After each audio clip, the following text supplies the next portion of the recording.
तो कहानी की शुरुआत में ताइजू नाम का एक लड़का साइंस लैब में आके अपने बेस्ट फ्रेंड सेंकू को बताता है कि वो अपने क्रश को प्रपोज करने वाला है। सेंकू उसे कहता है कि उसे इसमें कोई दिलचस्पी नहीं है। हालांकि वो उसे एक लव पोशन देता है जिससे उसका सक्सेस रेट 10 बिलियन% बढ़ जाएगा। लेकिन ताइजू इसे स्वीकार नहीं करता है क्योंकि वो ऐसे चीज पर डिपेंड नहीं करना चाहता है। ताइजू के जाने के बाद सेंकू बताता है कि ये सिर्फ गैसोलीन है एंड वो 100% श्योर था कि ताइजू इसे लेने नहीं वाला है। क्लास के बाहर ताइजू अपने 5 साल के फीलिंग्स को कॉन्फेस करने के लिए यूजुरे के पास जाता है। इसे देख के सब बेट लगाते हैं कि वो रिजेक्ट होने वाला है, लेकिन सेंकू उनके अपोजिट में बेट लगाता है। जब ताइजू अपने डाउट्स को साइड करके आगे बढ़ने वाला होता है तब उसे एक ग्रीन लाइट दिखाई देता है एंड वो ग्रीन लाइट अचानक से पूरी दुनिया में फैलने लगता है और तब हर आदमी, औरत, बच्चा पत्थर में बदल जाते हैं। इसी तरह दुनिया बंद पड़ जाता है। ताइजू तब नोटिस करता है कि वो अभी भी जिंदा है और वो तब प्रतिज्ञा करता है कि अपने फीलिंग्स को ना कॉन्फेस करने तक वो जिंदा रहेगा एंड सरवाइव करेगा। समय बीतता है और 1000 साल बीतने के बाद दुनिया वापस स्टोन एज में बदल जाता है।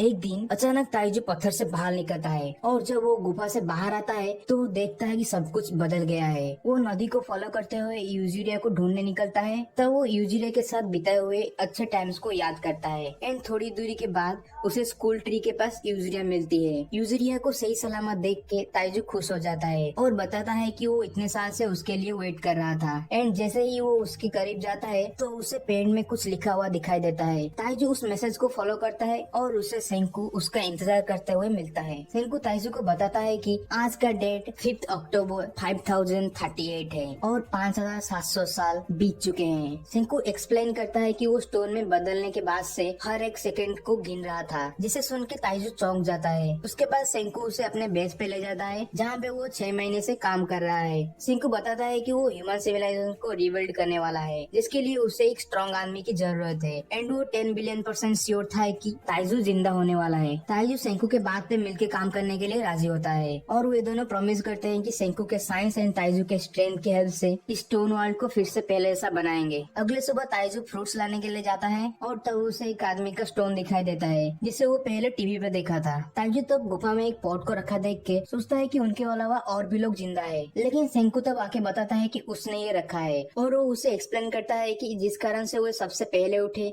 उसका गुफा से कुछ लेना देना है। सेंकू बताता है कि गुफा से टपकने वाला लिक्विड नाइट्रिक एसिड है जो उनके पत्थर से निकलने के लिए जिम्मेदार हो सकता है। सेंकू उस मैजिक फ्लूइड को एक पत्थर के पक्षी पे गिराता है लेकिन कुछ नहीं होता है। सेंकू ने पहले से ही लिक्विड से एक्सपेरिमेंट करना शुरू कर दिया है लेकिन सफल नहीं हो पाया है। सेंकू तब बताता है कि अगर अल्कोहल मिल जाए तो उसे नाइट्रिक एसिड से मिला के कंपाउंड बनाया जा सकता है जो उन्हें इसमें मदद कर सकता है। ताइजू तब उसे अंगूर दिखाता है जिससे वे अल्कोहल बना सकता है। उसके बाद से वे अल्कोहल बनाने का प्रोसेस चालू करते हैं। 3 हफ्ते बाद उन्हें अल्कोहल मिलता है लेकिन इसका टेस्ट 10 बिलियन टाइम्स खराब है, इसलिए उन्हें अल्कोहल को डिस्टिल करना पड़ेगा। वे मिट्टी के बर्तन से अल्कोहल हीट करते हैं लेकिन ये इतना आसान नहीं है, इसलिए वे इस प्रोसेस को स्लोली आगे बढ़ाने का डिसाइड करते हैं। पूरे 1 साल बाद वे एक मिक्सर बनाने में सफल होते हैं जिसको डालने के बाद पक्षी पहले जैसा नॉर्मल हो जाता है और वे फाइनली इस एक्सपेरिमेंट में कामयाब होते हैं। ताइजू यूजिरिया को पहले रिवाइव करने का डिसाइड करता है। उसके बाद वे दोनों यूजिरिया के पास पहुँचते हैं और सेंकू तो बताता है कि उसने एक टूटे हुए स्टोन को जोड़कर एक्सपेरिमेंट किया था लेकिन रिजल्ट्स अच्छा नहीं निकला है, इसलिए टूटे हुए स्टोन को रिवाइव करना नामुमकिन है। ताइजू यूजिरिया को रिवाइव करने जाता है लेकिन वो रियलाइज करता है कि वो बिना कपड़े की रिवाइव होगी, इसलिए वो उसकी स्टोन को बेस में ले जाने का कोशिश करता है लेकिन तभी उनके पीछे एक शेर पड़ जाता है। भागते हुए सेंकू बताता है कि अगर वो बेस तक पहुंच भी जाए तो उनका गेम ओवर होना पक्का है, इसीलिए ताइजू यूजिरिया के बॉडी को सेंकू को पकड़ा देता है और खुद को सैक्रिफाइस करेगा कहता है, लेकिन सेंकू उसके प्लान से राजी नहीं होता है और वे दोनों फिर से भागने लगते हैं। ताइजू तब एक बंदे को रिवाइव करने का आइडिया सजेस्ट करता है जिसको वो पहले देखा था, जो कि स्ट्रॉन्गेस्ट हाई स्कूलर है एंड उसका नाम है सिसियो सुकासा।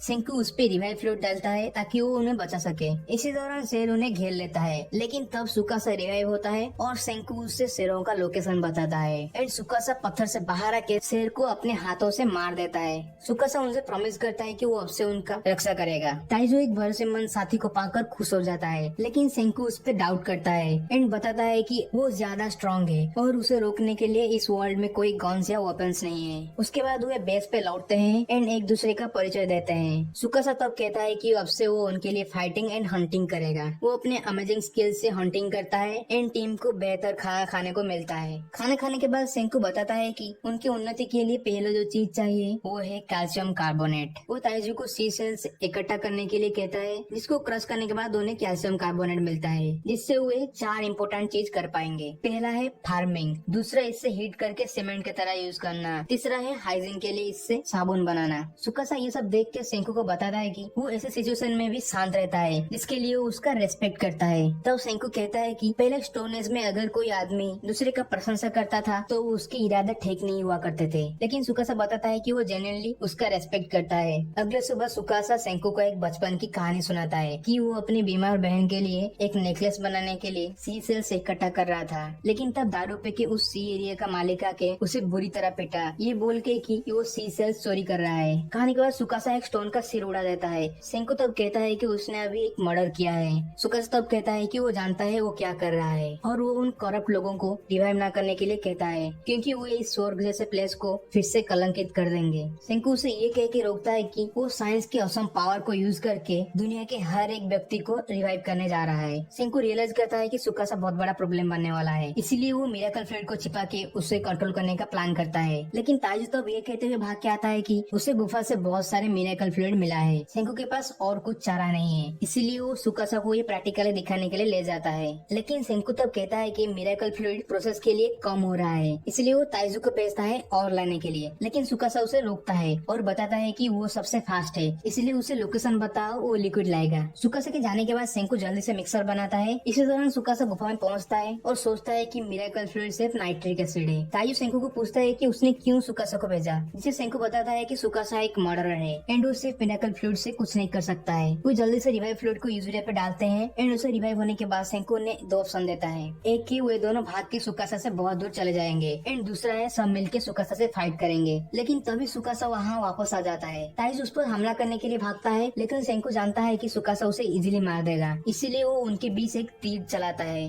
लेकिन सुकासा पे इसका कुछ असर नहीं पड़ता है एंड वो ताइजू को एक पावरफुल स्ट्राइक देता है। सुकासा नोटिस करता है कि ताइजू ने वास्तव में उस पर हमला नहीं किया था एंड ताइजू बताता है कि चाहे कुछ भी हो, वो लोगों को कभी भी चोट नहीं पहुंचाता है। सुकासा उसके बातों से दंग रह जाता है, इसलिए वो यूजुरिया को मारने की धमकी देकर उसका टेस्ट लेता है। ताइजू यूजुरिया को डिफेंड करता है, लेकिन सीन में चोट लगने की वजह से वो तभी बेहोश हो जाता है। सुकासा लड़ाई नहीं करने का फैसला करता है और उन्हें उसके रास्ते में ना आने के लिए कह के वहाँ से चला जाता है। उसके चले जाने के बाद सेंकू सब कुछ तोड़ने लगता है और बताता है कि उनके वहाँ से चले जाने के बाद सुकासा जब लौटेगा तो समझेगा कि वो डर के भाग गए हैं, लेकिन रियलिटी में वो सुकासा को रोकने के लिए वेपन्स बनाएंगे। उसके बाद वो एक जर्नी में निकलते हैं वेपन्स के लिए रॉ मटेरियल्स ढूंढने के लिए। उन्हें एक बड़ा बुद्धा स्टैचू मिलता है, जिसे उन्हें किस डायरेक्शन में जाना है पता चल जाता है। इसी दौरान सुकासा बेस पे लौटता है, लेकिन वो सेंकू के प्लान को तुरंत ही पकड़ लेता है। ग्रुप यहाँ एक पहाड़ी पे पहुँचते हैं एंड सेंकू बताता है कि उन्हें पहले एक गन बनाना है, जिसके लिए उन्हें गन पाउडर चाहिए। सुकासा तब जान लेता है कि सेंकू फायर आर्म्स बनाने वाला है, जिसके लिए वो हाकुने जाएगा एंड वो उनके ओर बढ़ता है। सेंकू बताता है कि हर एक हॉट स्प्रिंग में सल्फर मिलता है, जिससे गन पाउडर बनाया जाता है। पहाड़ी के चोटी पर ताइजू एंड यूजुरिया गर्म पानी के झरने में आराम करते हैं। वहाँ ताइजू कहता है कि वे सिविलाइजेशन को वापस लाने के बाद जो बात को उससे वो 3000 साल पहले नहीं बता पाया था, वो तब बताएगा। अगले सुबह सेंकू sulphur, charcoal and potassium nitrate को पा लिया है, जो गन पाउडर बनाने के लिए चाहिए। वही सामग्री को एक साथ मिलाते हैं एंड फाइनली मिक्सर को पीटना बाकी है। लेकिन ताइजू गलती से वहाँ चिंगारी लगा देता है, जिसकी वजह से वहाँ एक बहुत बड़ा ब्लास्ट होता है। ब्लास्ट के वजह से सब सदमे में है, इसलिए सेंकू बताता है कि वो सुकासा के साथ फाइट नहीं करने वाला है और बताता है कि बारूद की हेल्प से वो उससे नेगोशिएशन करेगा। जो वे आग बुझा रहे होते हैं तो उन्हें एक स्मोक सिग्नल दिखाई देता है, जो कि सुकासा के ऑपोजिट डायरेक्शन में है। सेंकू रियलाइज करता है कि इस पत्थर के दुनिया में उनके अलावा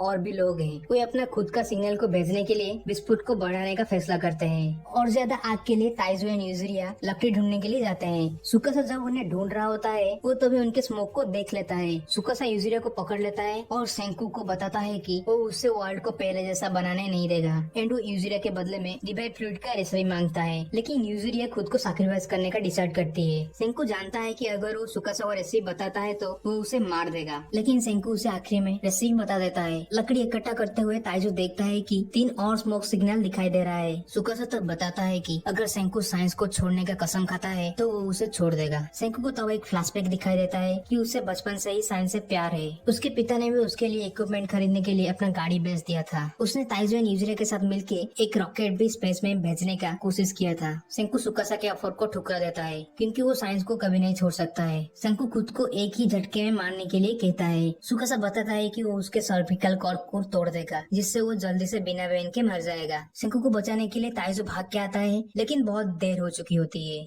एंड इसके साथ ही डॉक्टर स्टोन का पार्ट 1 खत्म होता है।